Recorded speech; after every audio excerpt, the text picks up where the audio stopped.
Hello, my name's Dave and welcome to Produce at Home.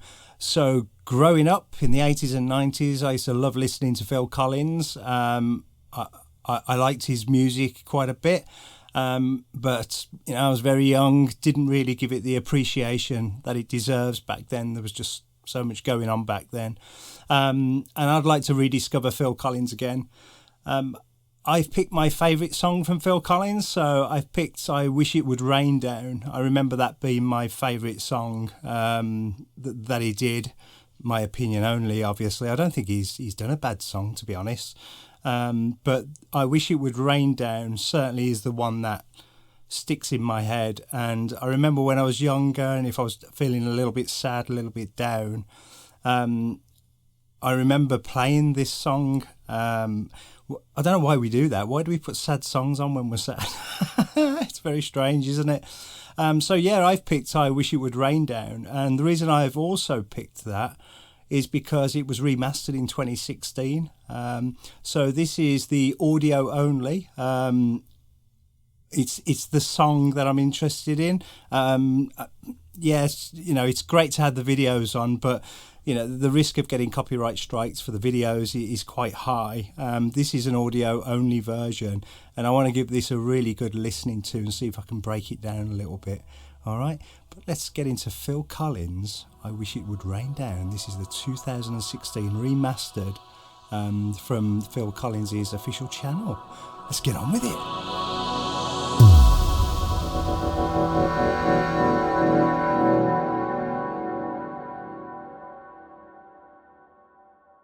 All right then, so don't forget, if you're here, you should know this. This is a reaction and a breakdown video. This is not intended to be a substitute for the original audio at all. No copyright infringement is intended on this channel. So let's have a listen to I Wish It Would Rain Down, and it's the 2016 remastered version by Phil Collins. Looking forward to this.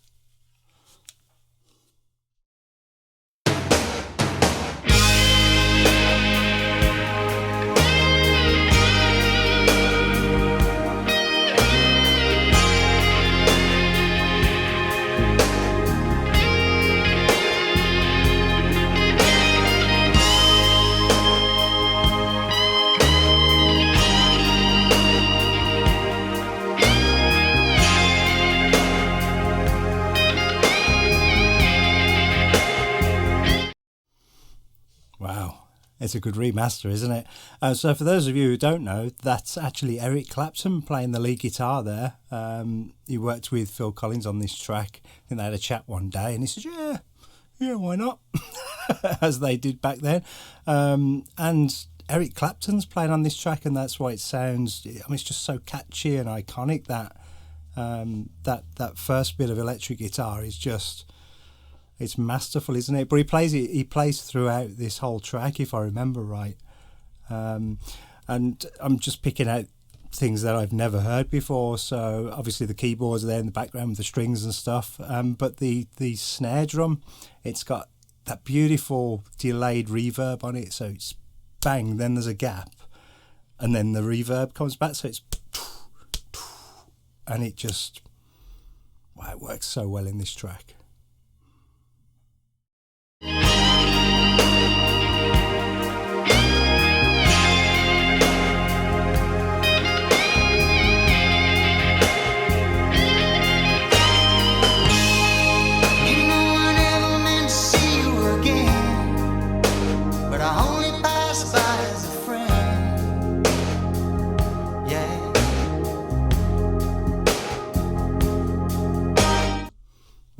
So you can really hear that snare drum, that delayed reverb when there's those gaps between the vocals. And Phil Collins, his vocal as well, he's got that unique sound. That's the sound they found for him, and the one he liked, obviously, because it's the one he's used for many years. And it's got that slap back on his vocal. So he's sort of double talking. He'll say something or sing something, and it will slap back at his own vocal, so you get that slight delay, and there's a tiny little bit of reverb, room reverb on there. Marvellous sound, and it's perfect for this type of voice, absolutely perfect. Yeah.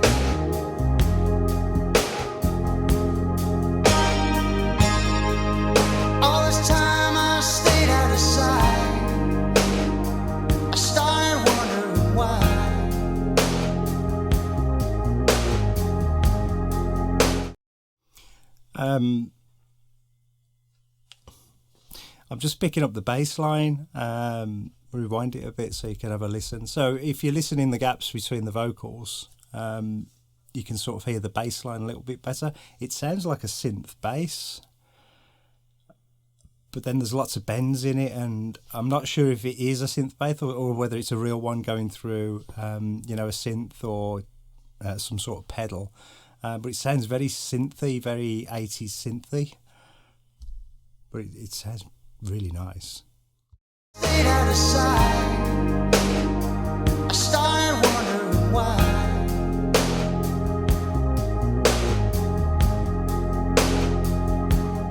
Now I wish it would rain down on me. Ooh, yes, I wish it would rain down on me now. Ooh, yes, I wish it would rain down on me. Ooh, yes, I wish it would rain on me. Wow, how lovely is that? That chord change is just, that's what I remember about this song. I remember the chord change, the electric guitar, and clearly his voice and the lyrics. There's just so much to remember about this tune, and there's so many different bits of it that are so catchy. Like I say, even the lyrics, and you can hear every single thing he's singing. You can make out every syllable. He's such a good singer. But the interesting thing about this tune for me is that I think a little bit later on in the song, I think the bass line's allowed to sort of take a walk, I think they used to call it, take the bass line for a walk. And I think it sort of plays its own tune in the background, and obviously still fitting in with the song, but it's doing its own little thing in the background a bit later on, and it's just marvellous how this track builds up into that bass line. It's lovely from what I remember.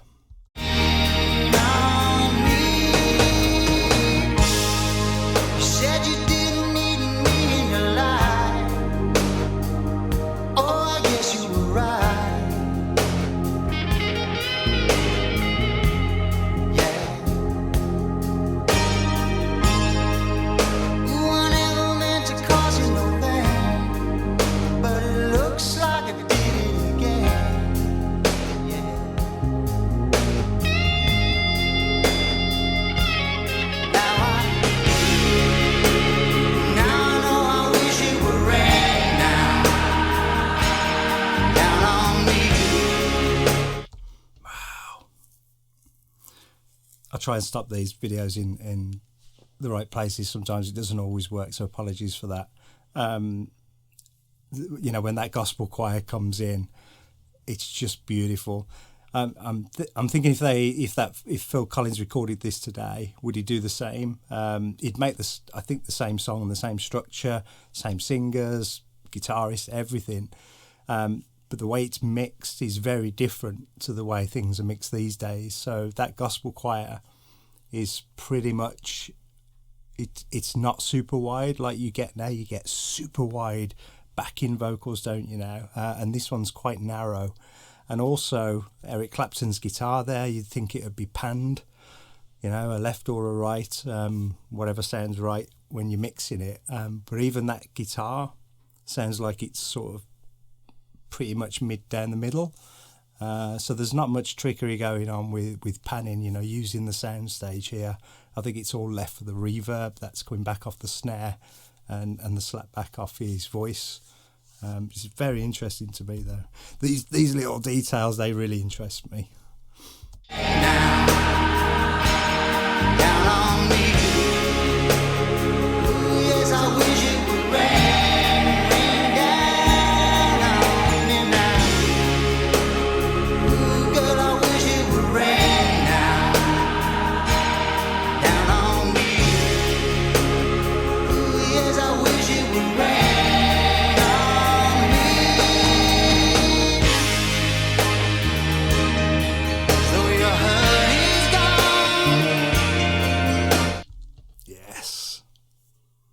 Beautiful bridge. Okay, if you want a detailed listen like me, you can do it a little bit in this song, not too much, because there's a lot of reverb going on. So it is quite, even with a remaster, it's quite difficult to pick out what's going on in the background sometimes. You can hear everything though. There's a few things to pick out here in the bridge. I think this is one where the bass line sort of goes for a walk and then starts doing its own thing. But there's another thing which I'll come into a bit later on. Let's go through this bridge. It's beautiful. Just keeps escalating up, doesn't it?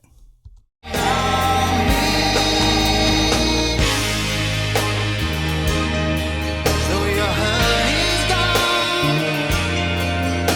I'm hanging on inside,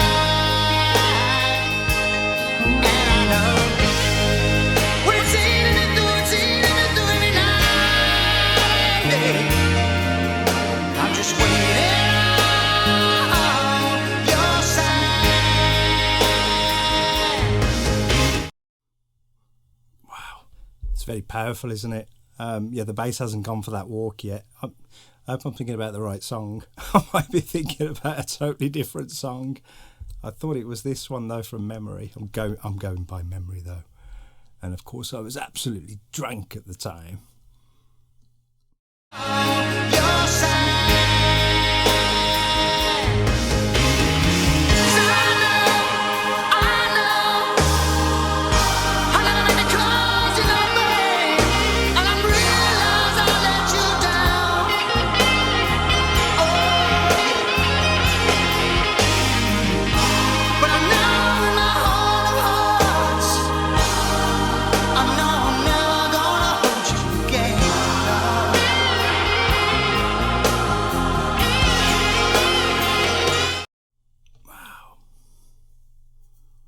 So nice, so damn nice this song is. The way they used to record the tom-toms back then is different. Well, everything's different now, isn't it? Those tom-toms, they've got the very low end bass, you know, just popping up there, but they're very mid and high range on the EQ, so there's a lot of the noise and muddiness taken out of them, and they just track so beautifully through a mix, the way they're mixed.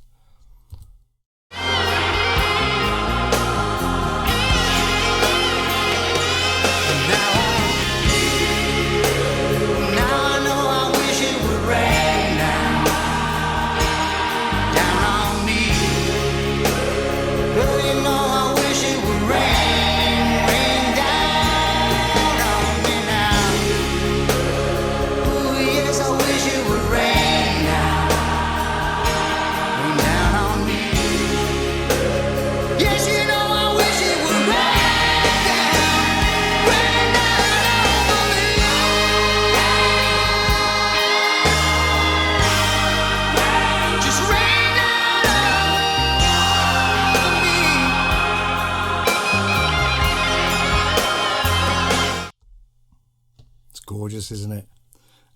Actually, I don't think it is this song. I think I got this song mixed up with another one of his. I mean, the bass is going for a little walk, but not the walk I thought it did, unless it does it in a minute. But I don't think so. Very interesting.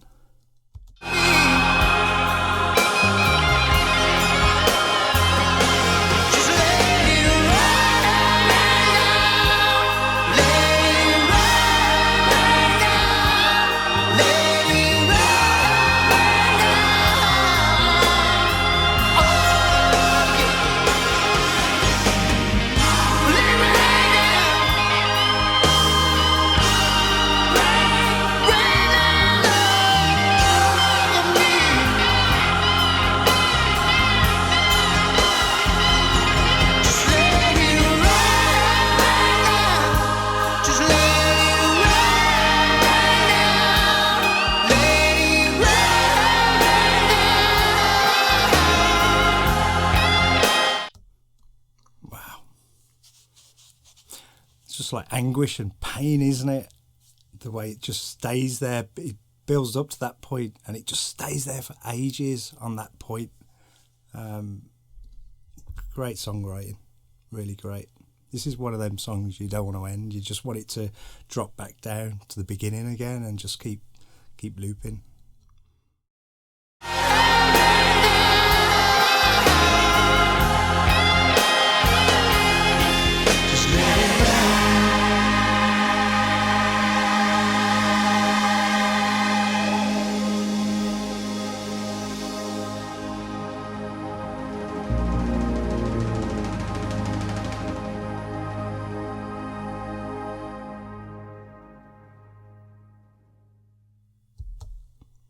That is beautiful.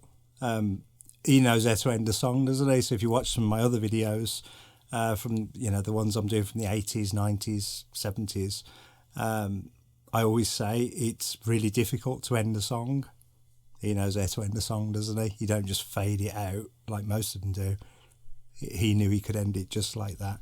There is one other thing. I thought this song was longer than that. I thought there was actually another verse there coming in. But yeah, my memory is not what it was. There's another one thing I just wanted to point out with this Phil Collins song and 80s. I think this was late 80s, but 80s songs in general.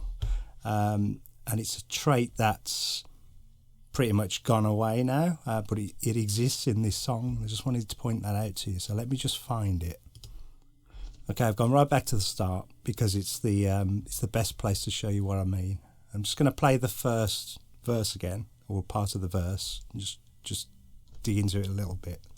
No one ever meant to see you again, but I only passed by as a friend. But I only passed by as a friend, yeah? So remember that line, and listen to everything that comes in, or everything that's going on after he finishes saying that line. I'll show you what I mean at the end. But I only passed by as a friend. Yeah.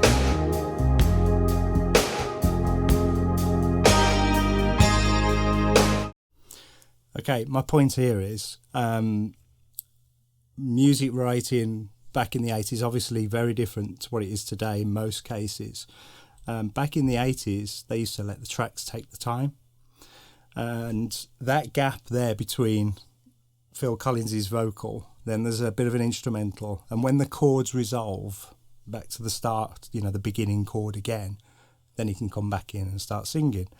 Now, if that was written today, if some band was writing that today, that gap with just the instruments going on, they would be saying, oh, we need something in there, we've got to put this in there and put that there and put that there, and fill that space up with stuff, really.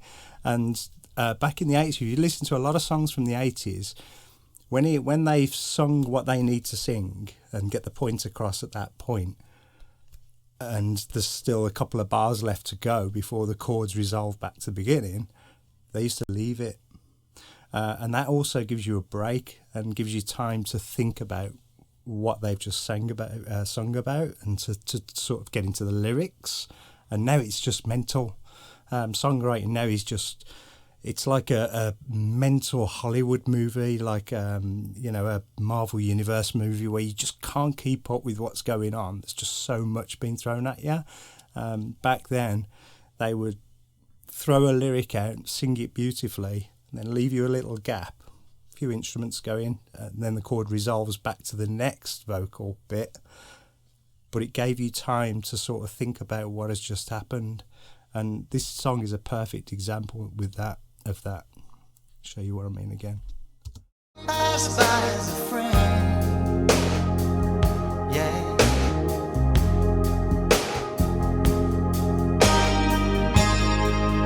All this time I stayed out of sight. I started wondering why.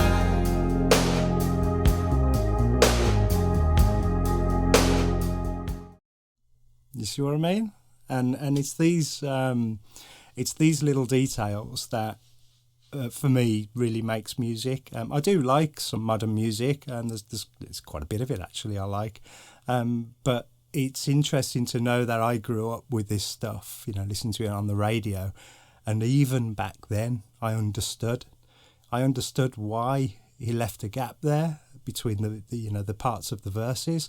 I mean, for all I know, he probably just run out of lyrics and didn't know what to write. That could also be the case. But because it seems to be a trend in a lot of 80s music, I would think it's purposely done so that you can say a line, sing a line, make sure people understand what you're singing as well, open your mouth and articulate it well. When you get to the end of that line, let them digest that line and then the next line, and then have a gap and let them think about the paragraph or the verse you've just sung. And I like that about 80s songs. They give you time to reflect and think, and there's space there as well for your own mind to think about your own life, and you could get really deep into why 80s music's so good. That is one of the reasons why 80s music's so good, because there's a lot of air and a lot of space in it, and I absolutely love it. I thought that it is still an utterly fantastic song.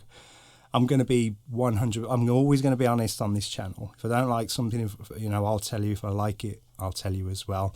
And prepare for the backlash, which is just the way it is, isn't it? We've all got our own opinions.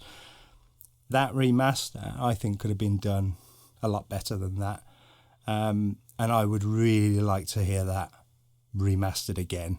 I mean, if the original tapes exist, which I'm sure they do, then it would be fantastic to hear that remastered yet again, because I think there's a lot that can be done in that to make it extraordinary, especially with that gospel choir.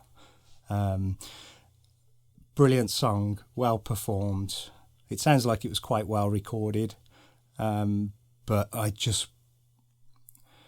that remaster just didn't really do it for me. I mean, it was good, but I've heard remasters of other bands from back in the 80s, and my God, they are beautiful. But that's still got that tinny edge on it, and like I say, there's not much of a mix going on there with the panning of the vocals and stuff, and the guitars, but hey ho, it's still better than the original recording, I think, or the original release. That remaster's much better than that, but I just think it could step up another level, but that's just me.